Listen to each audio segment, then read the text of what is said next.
është me konfirmu? Po ka vdekë mjek dhe njofton që sa shirim njoftoj forësë që edhe kërasë 31 vjeçar ka vdekë.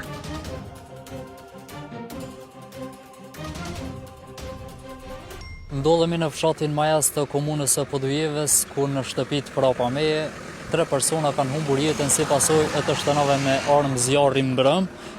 ku e dyshuara kryesore para pak qastesh edhe kanë ndruar jetë në qendrën klinike universitare të Kosovës. Sipas familjarëve të cilët folën prapa kamerave, thanë se pas vrasjes së 45 vjeçarit, viktima, pra e dyshuara, ka hyrë në shtëpinë e viktimës 73 vjeçare, ku dyshohet se e ka marrë peng atë, dhe sipas tyre në momentin kur 73 vjeçari është mbajtur brenda në shtëpi, aty kanë qenë edhe reja bashkë me fëmijët, ndërsa sipas familjarit, reja aktualisht ndodhet në gjendje shoku dhe e trënditur psikologjikisht. 73 vjeçaria është gruaja e agjes së të dyshuares 31 vjeçare, por familjarët kanë thënë se dy familjet kishin raporte shumë të mira në mesvete. Sipas Policisë së Kosovës, ngjarja ka ndodhur rreth orës 18:40 minuta, që është pranuar pra informacioni i parë, dhe viktima mashkull ndodhej në vetur kur edhe ka shtënë në drejtim të tij, pra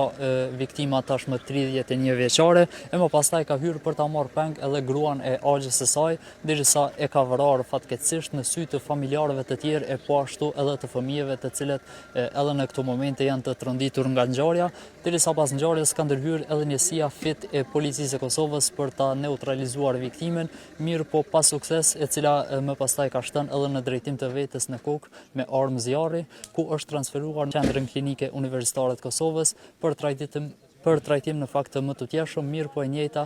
sot nuk ka arritur që të mbjetoj plagëve dhe është bërë viktima e tretë e gjithë kësaj ngjarje. Ne po ashtu sot gjatë ditës kemi qëndruar edhe tek familjarët, ku nuk kanë munguar asnjësit e Policisë së Kosovës.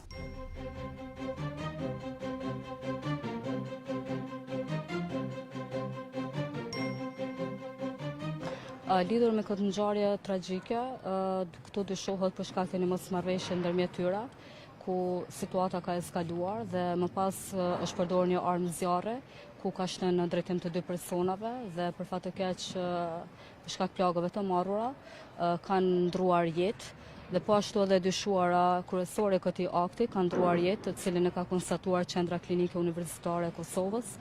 Pas pranimit të informatave, policia dhe njësitet e tjera relevante, në krye me prokurorën kujdestare nga Departamenti për Krime të Rënda, kanë dalë menjëherë në vendin e ngjarjes dhe kanë ndërmarrë të gjitha veprimet e para hetimore lidhur me këtë rast. Më pas është sekuestruar një armë zjarri, disa gëzhoja dhe disa prova të tjera relevante, të cilat do të ndikojnë ose do të ndriçojnë në sqarimin e plotë rrethanave të këtij rasti.